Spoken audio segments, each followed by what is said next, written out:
तो देखिए बच्चों, आपके सामने है प्रश्नावली 3.2 का क्वेश्चन नंबर तीसरा। इसमें लिखा गया है कि निम्न समस्याओं में रैखिक समीकरण युग्म बनाइए और उनके हल प्रतिस्थापन विधि द्वारा ज्ञात कीजिए। मतलब इसमें जो क्वेश्चन दिए गए होंगे तीसरे में, उनका क्या करना है आपको, रैखिक समीकरण युग्म बनाना, उनको रैखिक समीकरण युग्म के रूप में परिवर्तित करना है और उनका हल आपको प्रतिस्थापन विधि द्वारा ज्ञात करना है। तो चलिए इसका पहला क्वेश्चन करते हैं। लिखा गया दो संख्याओं का अंतर 26 है और एक संख्या दूसरी संख्या की 3 गुनी है, उन्हें ज्ञात कीजिए। किन्हें ज्ञात करना है? उन संख्याओं को ज्ञात करना है। तो जिन्हें ज्ञात करना होता है उन्हें हम लोग x और y मान लेते हैं, ठीक है। चलिए इसको हल करते हैं। लिखेंगे माना संख्या x तथा y है। संख्या को क्या मान लिया मैंने? x और y। इसमें से एक संख्या को बड़ी मान लीजिए, एक संख्या को छोटी मान लीजिए। मान लीजिए कि x आपकी बड़ी संख्या है, y क्या है? छोटी संख्या है, ठीक है। ऐसा मैंने मान लिया है, ठीक है। एक संख्या बड़ी होगी, एक संख्या छोटी होगी। तो माना x और y ये दो संख्याएं हैं, इसमें x बड़ी संख्या है और y क्या है? छोटी संख्या है। बोल रहा है कि दोनों संख्याओं का अंतर 26 है। अंतर का मतलब होता है घटाना, तो दोनों संख्या का घटाना क्या है? 26 है। तो बड़ी संख्या में से छोटी संख्या को हटाएंगे तो क्या मिलेगा? 26। ये हो गया आपका समीकरण नंबर 1। और क्या लिखा है? एक संख्या दूसरी संख्या की 3 गुनी है। एक संख्या मान लीजिए x और दूसरी संख्या क्या हो गई? y। तो जो एक बड़ी वाली संख्या है, एक बड़ी वाली संख्या छोटी वाली संख्या की 3 गुनी है, तो यह 3 गुनी है तो 3 से गुणा इधर कर लेंगे तो दोनों आपस में बराबर हो जाएगा। ये हो जाएगा आपका x बराबर 3y, ठीक है। या ऐसे लिख सकते हैं x माइनस 3y बराबर 0, समीकरण नंबर 2, ठीक है। चलिए सॉल्व करते हैं।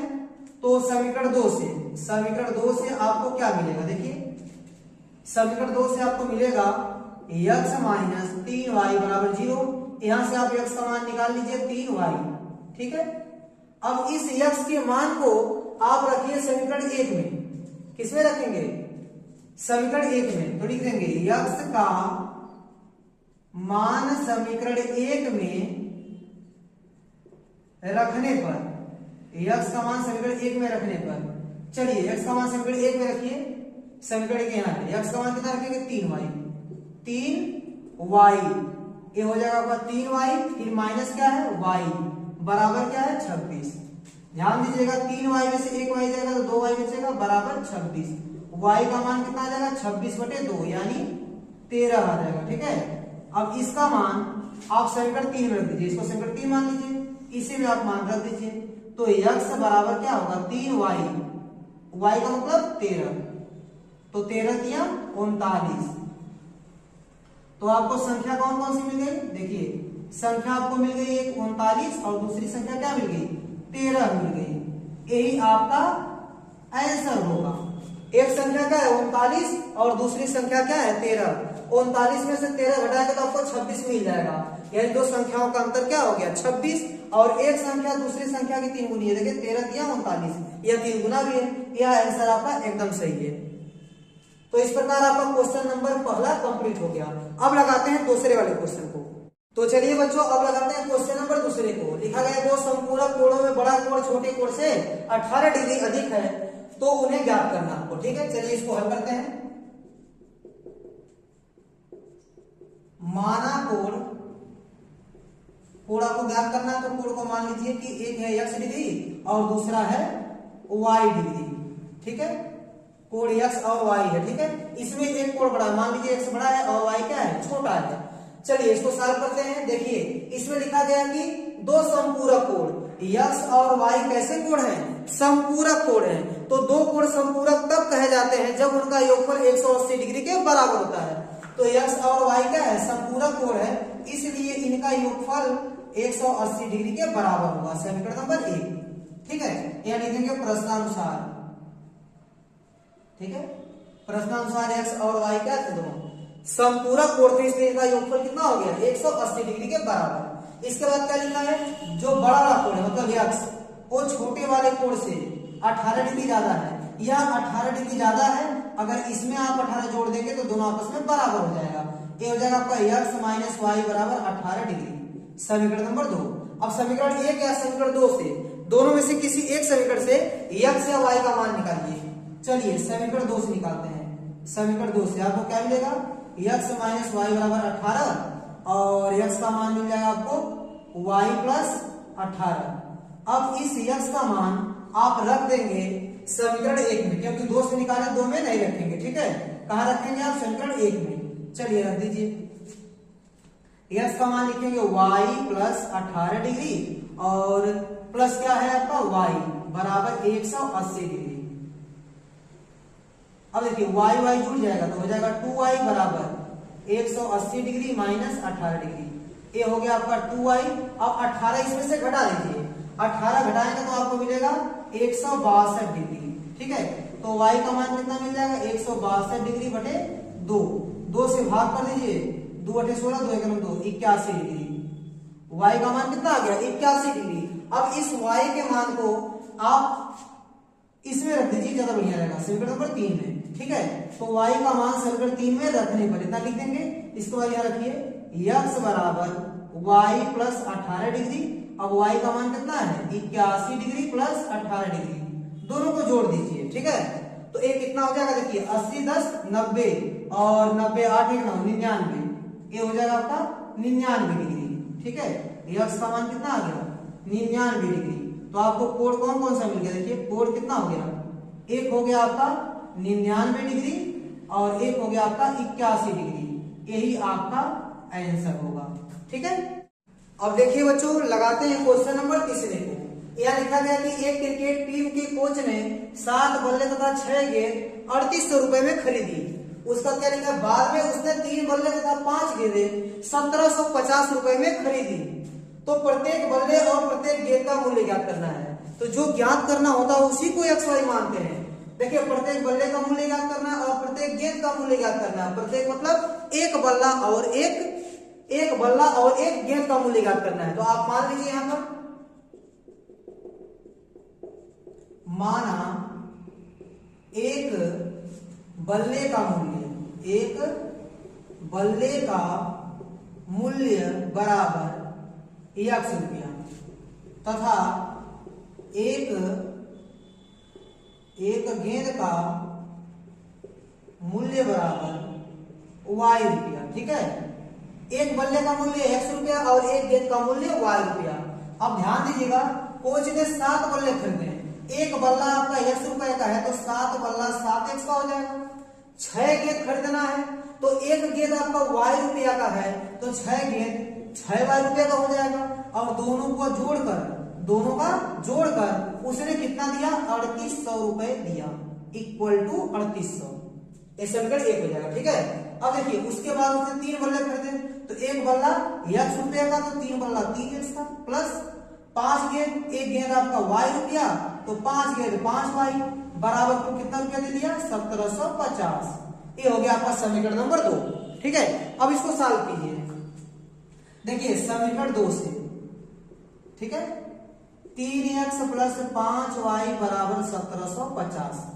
अब देखिए 5y बराबर आपको मिलेगा 1750 माइनस 3x, ये जाकर उधर माइनस हो जाएगा, ठीक है। अब ध्यान दीजिएगा, इसके बाद y बराबर 1750 माइनस 3x और बटे कितना गुणा हो जाएगा, बटे में 5, ठीक। इसको आप समीकरण 3 मान सकते हैं। यहां से y का मान आप रख लेंगे समीकरण 1 में, क्योंकि आप निकाले 2 से हैं तो 2 में नहीं रख सकते, इसलिए 1 में रखेंगे। तो देखिए क्या मिलेगा आपको, ये हो गया आपका 7x प्लस ये हो गया 6 और y का मान रखिए, y का मान कितना है, 1750 माइनस 3x बटे 5 बराबर कितना है, 3800, ठीक है। इतना हो गया। अब देखिए इस 5 का प्लस 7 में होगा, 7 पचे 35x प्लस 6 का गुणा इसमें कर दीजिए, क्या हो जाएगा 0, 6 पचे 30 के 0 80 लगा 3 का, 7 6 42 42 3 45 80 लगा 4 का और 6 का 6 6 4 10, ठीक है। इतना मिल जाएगा आपको। और फिर माइनस इस 6 का गुणा 3 में भी कीजिए, 6 3 18x, कितना हो जाएगा 18x। अब पूरे के बटे हो जाएगा आपका 5 बराबर 3800। अब देखिए 35 में से आपका 18 घट जाएगा तो आपको मिलेगा ऐसा कि 17x। ठीक है, इसके बाद देखिए प्लस कितना है आपका 10,500, फिर बराबर 5 का इधर करेंगे, ये हो जाएगा 0 0, 5 बटे 40 के 0, हासिल लगा 4 का, और 5 का 15, और 15 4 19, इतना हो जाएगा। ठीक है, अब देखिए ये हो जाएगा आपका 17x बराबर 19,000 माइनस 10,500। ठीक है, तो 19,000 में से आप 10,500 उड़ाएंगे तो आपको मिलेगा 8,500, बचेगा कितना 8,500 मतलब 8500। ठीक है, ये हो जाएगा आपको 8500 बटे 17, 17 बचे 85, तो ये हो जाएगा आपका 500। तो यह का मान कितना मिल गया 500, मतलब एक बल्ले का मूल्य 500 दिख रहा है। ठीक है, अब देखिए इस यक्स के मान को आप रख देंगे समीकरण नंबर 3 में। यक्स का मान समीकरण 3 में रखने पर देखिए क्या मिलेगा आपको y बराबर 1750 माइनस 3 गुणे यक्स, यक्स का मान कितना है 500 बटे कितना है 5। अब देखिए ये है आपका 1750 माइनस 5 के 15 यानी 1500 बटे 5। अब देखिए अब इसमें से आपको घटा दीजिए 1750 में से 1500 को घटा दीजिए तो आपको मिलेगा यहाँ पर 250 बटे 5, 5 बचे 25, ये मिलेगा आपको 50 रुपया। किसका मूल्य, एक गेंद का मूल्य 50 रुपया। तो आपको क्या मिल गया एक बल्ले का मूल्य, आप इसके बाद लिख देंगे, अतः एक बल्ले का मूल्य 500 रुपया और एक गेंद का मूल्य 50 रुपये। आप लिख सकते हैं, यहाँ पर लिख दीजिए, लिख देंगे अतः एक बल्ले का मूल्य बराबर आप क्या माने x रुपया, यानी x का मान कितना आ गया आपका 500, तो 500 रुपया एक आंसर ही हो जाएगा आपका। और लिखेंगे तथा एक गेंद का मूल्य,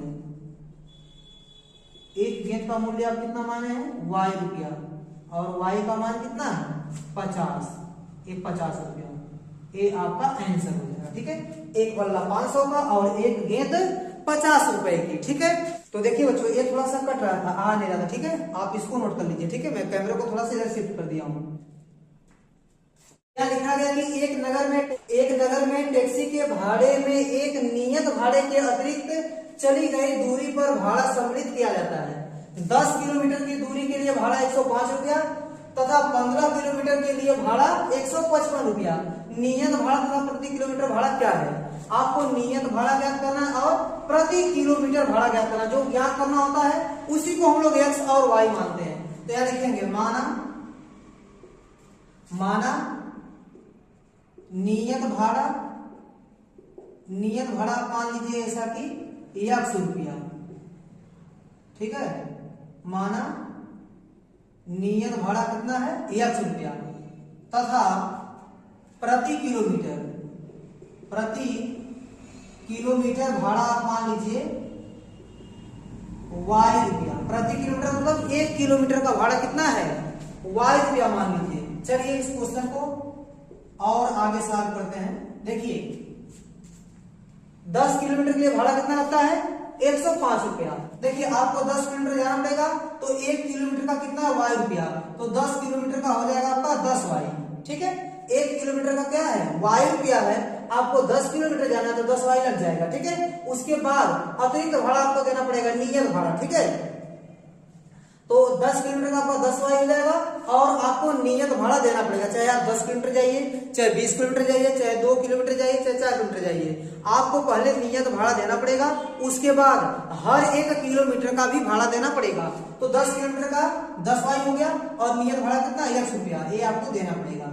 ये दोनों जोड़ के कितना बता रहा है 105 रुपया। ये हो गया आपका समीकरण नंबर 1। अब उसके बाद देखिए 15 किलोमीटर का कितना देता है 155 रुपया, तो आपको नियत भाड़ा देना प्लस 15 किलोमीटर का हो जाएगा 15y। ये कुल जोड़ के कितना देता है,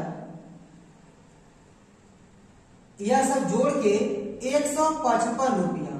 ठीक है, ये हो गया आपका समीकरण नंबर 2 हो गया। ठीक है, चलिए अब इसको सॉल्व कीजिए।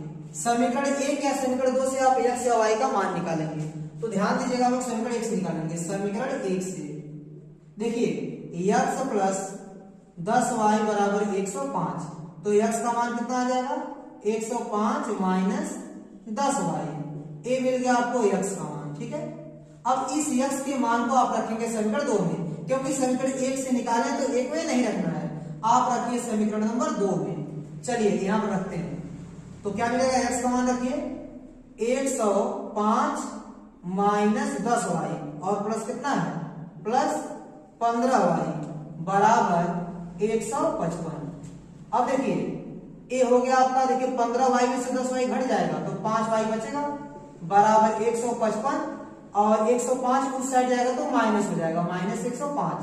तो 5y बराबर आपको मिलेगा ऐसा कि 50 मिलेगा। ठीक है, तो y का मान कितना आ जाएगा 50/5, तो 5 में 50, ये मिल गया आपका 10। तो प्रति किलोमीटर भाड़ा कितना मिल गया 10 रुपया मिल गया। अब इस y के मान को आप यहाँ रख दीजिए, इसको मान लीजिए आप समीकरण नंबर 3।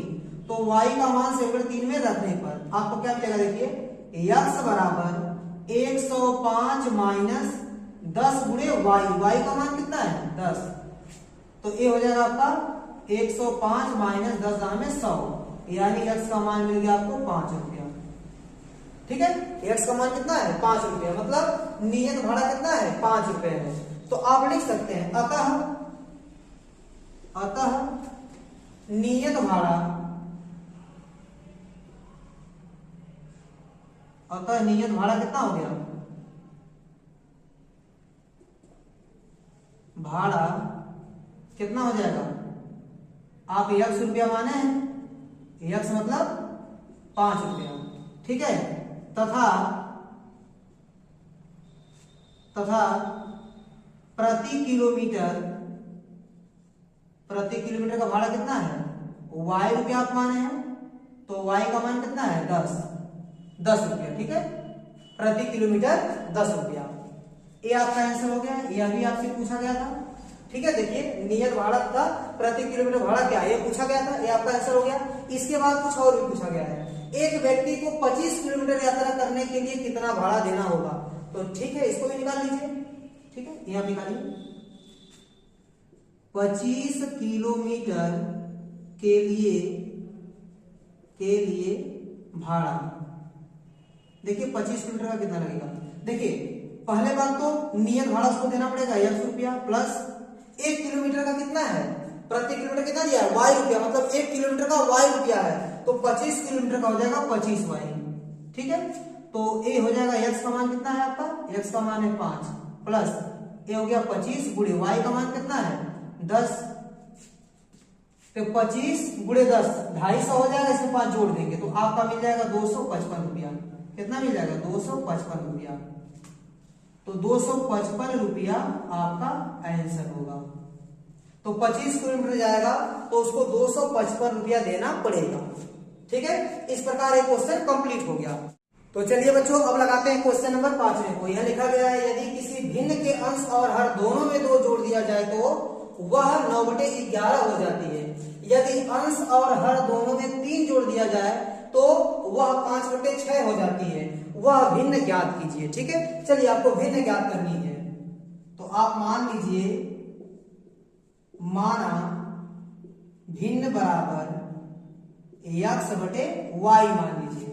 अब फिर यानी कि प्रश्नानुसार अकॉर्डिंग टू क्वेश्चन, प्रश्नानुसार क्या है, अंश और हर दोनों में 2 जोड़ दीजिए, अंश में भी 2 जोड़िए और हर में भी 2 जोड़िए, तो किसके बराबर हो जाती है, तो वह 9/11 हो जाती है। ठीक है, तो यहां से आप सीधे गुणा कर लेंगे, तो 11 गुणा x में करेंगे तो 11x प्लस 11 दूनी 22 बराबर 9 गुणा y कीजिए 9y प्लस 9 दूनी 18। अब ध्यान दीजिएगा ये है आपका 11x, 9y इधर आ जाएगा माइनस 9y बराबर 18 माइनस 22 उस साइड जाएगा, तो ये हो गया 11x माइनस 9y बराबर यहाँ कितना बचेगा -4, समीकरण नंबर 1। इसके बाद क्या है देखिए, फिर से प्रश्नानुसार आप क्या लिख सकते हैं, प्रश्नानुसार यानी अकॉर्डिंग टू क्वेश्चन। उसने बोला कि यदि अंश और हर दोनों में 3 जोड़ दिया जाए, ये जो अंश है इसमें भी 3 जोड़ दीजिए और हर है उसमें भी 3 जोड़ दीजिए। अगर दोनों में 3 जोड़ दिया जाए तो वह 5/6 हो जाती है। ठीक है, तो बराबर 5/6 लिख दिया मैंने। अब 3 गुणा कर दीजिए, गुणा करेंगे 6x प्लस 6 × 18 बराबर, 5 का गुणा y में कीजिए, 5y प्लस 5 जाए 15। अब देखिए ये हो गया आपका 6x, 5y इधर आएगा -5y बराबर, ये हो गया 15, 18 उधर जाके घट जाएगा -18 हो जाएगा, तो 6x - 5y बराबर -3। ये हो गया आपका समीकरण नंबर 2। ठीक है, ये दूसरा समीकरण आपको यहाँ मिल गया और पहला यहाँ मिल गया। ठीक है, अब चलिए इसी को सॉल्व करना है, तो दोनों में से किसी एक समीकरण से आप x या y का मान निकालेंगे। चलिए किसी से निकाल लीजिए, इसी से निकाल लीजिए, समीकरण 2 से। देखिए 6x - 5y बराबर -3 मिलेगा। ठीक है, तो एक काम कीजिए, 6x और -3 को इधर कर दिए +3 बराबर 5y, 6x प्लस 3/5 बराबर y का मान मिल गया। इसको आप समीकरण 3 मान सकते हैं। ठीक है, तो देखिए समीकरण 2 से आप y का मान निकालें तो आपको समीकरण 1 में रखना पड़ेगा। तो y का मान समीकरण 1 में रखने पर देखिए क्या मिलता है, आप यहाँ पर भी सॉल्व कर सकते हैं। चलिए इधर सॉल्व करते हैं लोग। ठीक है, यहाँ रखिए, तो देखिए आपको क्या मिलेगा, ऐसा कि 11x - 9 y का मान कितना है 6x प्लस 3/5 बराबर कितना है -4। इस 5 का गुणा 11 कीजिए, 11 × 5 = 55x माइनस 9 का गुणा 6 कीजिए, 9 × 6 = 54x, फिर -9 गुणा 3 कीजिए, 9 × 3 = 27 और पूरे बटे 5 आएगा, 5 का गुणा 4 में हो जाएगा -4 में, तो -20 मिल जाएगा। ठीक है, थोड़ा सा कैलकुलेशन शॉर्ट हुआ है, देख लीजिएगा, थोड़ा शॉर्टकट कर दिए हैं। तो 55 में से 54 जाएगा तो x बचेगा बराबर a - 20, a -27 उस साइड जाएगा तो +27 हो जाएगा, तो x का मान क्या मिलेगा, 27 में से 20 घटेगा तो 7 मिलेगा। ठीक है, अब इस x के मान को आप रख सकते हैं समीकरण नंबर 3 में, तो लिख देंगे x का मान समीकरण 3 में रखने पर, रखिए समीकरण 3 में क्या है, समीकरण 3 आपका y बराबर 6x प्लस 3/5, ये हो गया 6x का मान हो गया 7 और प्लस 3/5, तो कितना मिलेगा आपको, देखिए 7 × 6 = 42, 42 × 3 = 45/5, 5 × 9 = 45, तो y का मान आपको कितना मिल गया, देखिए y का मान मिल गया आपको 9। ठीक है, तो आपसे क्या पूछा था, भिन्न ने, तो आप यहाँ भिन्न निकाल लीजिए। देखिए भिन्न बराबर क्या आएगा, भिन्न बराबर x/y। अब देखिए x का मान कितना है, x का मान है आपका 7 और y का मान कितना है आपका 9, तो 7/9 यही आपका आंसर होगा। देखिए अब क्वेश्चन नंबर 6वें को करते हैं। लिखा है कि 5 वर्ष बाद जैकब की आयु उसके पुत्र की आयु से 3 गुनी हो जाएगी। ठीक है, और क्या लिखा है, 5 वर्ष पूर्व जैकब की आयु उसके पुत्र की आयु की 7 गुनी थी, तो उनकी वर्तमान आयु क्या है, मतलब प्रेजेंट टाइम में उनकी एज क्या है। आप x और y मान लीजिए। ठीक है, देखिए यहां पर माना जैकब की वर्तमान आयु मान लीजिए x वर्ष। ठीक है, तथा उसके पुत्र की वर्तमान आयु पुत्र की वर्तमान आयु क्या मानेंगे आप, y वर्ष। ठीक है, फिर देखिए प्रश्नानुसार प्रश्न में क्या बोला गया है, 5 वर्ष बाद, तो 5 वर्ष बाद देखिए जैकब हो जाएगा x + 5 वर्ष का और उसका पुत्र हो जाएगा y + 5 वर्ष का।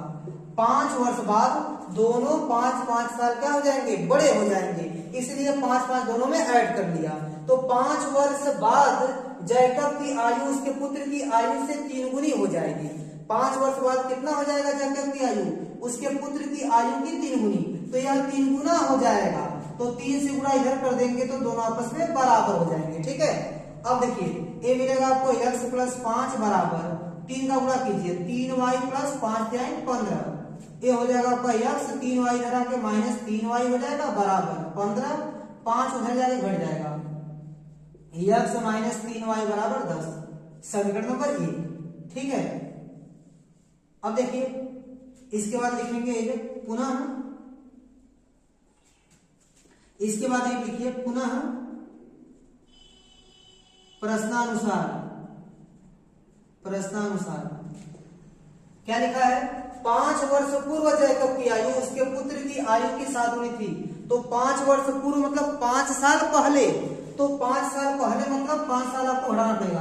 तो x माइनस 5 कीजिए और y माइनस 5 कीजिए, दोनों 5 साल क्या हो जाएंगे? कम हो जाएंगे। जब 5 साल पहले की बात होगी तब।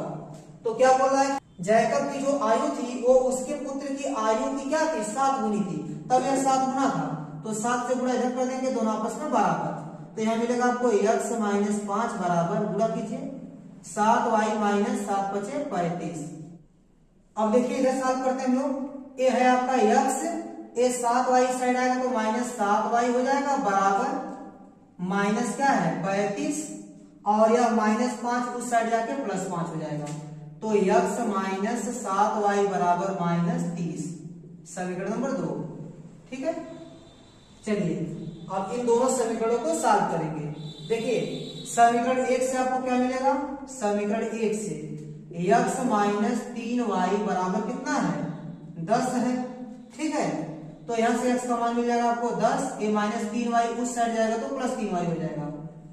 x का मान आपको मिल गया। अब x के मान को रखेंगे समीकरण 2 में, निकाले 1 से है तो रखेंगे 2 में। तो यहाँ पर रखिए x का मान रखिए 10 प्लस 3y माइनस 7y बराबर माइनस 30।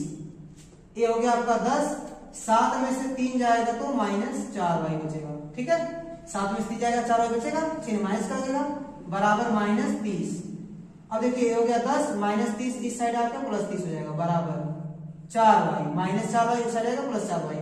जोड़ दीजिए 30 10 40 बराबर 4y, और y का मान कितना मिलेगा आपको? 40/4 यानी 4 में 40, y का मान मिलेगा आपको 10। ठीक है, अब इस y के मान को आप यहाँ रख दीजिए समीकरण नंबर 3 में। y का मान समीकरण नंबर 3 में रखने पर चलिए यहाँ लिख सकते हैं आप। देखिए क्या मिलेगा आपको? x बराबर 10 प्लस 3y, y का मान कितना है? 10। तो x बराबर मिल जाएगा 10 और प्लस 10 क्या है? 30, यानी x बराबर क्या मिल गया? 40। इसका मतलब जैकब की वर्तमान आयु 40 वर्ष है और y का मान कितना आ गया? 10। तो उसके पुत्र की वर्तमान आयु कितनी है? 10 वर्ष। लिख सकते हैं अतः जैकब की वर्तमान आयु बराबर क्या माने आप? x माने। x का मान कितना आ गया? 40 वर्ष। ठीक है, तथा उसके पुत्र की वर्तमान आयु बराबर, इसके पुत्र की वर्तमान आयु कितनी है? y वर्ष, मतलब 10 वर्ष। 10 वर्ष ये दोनों आपका आंसर होगा। ठीक है,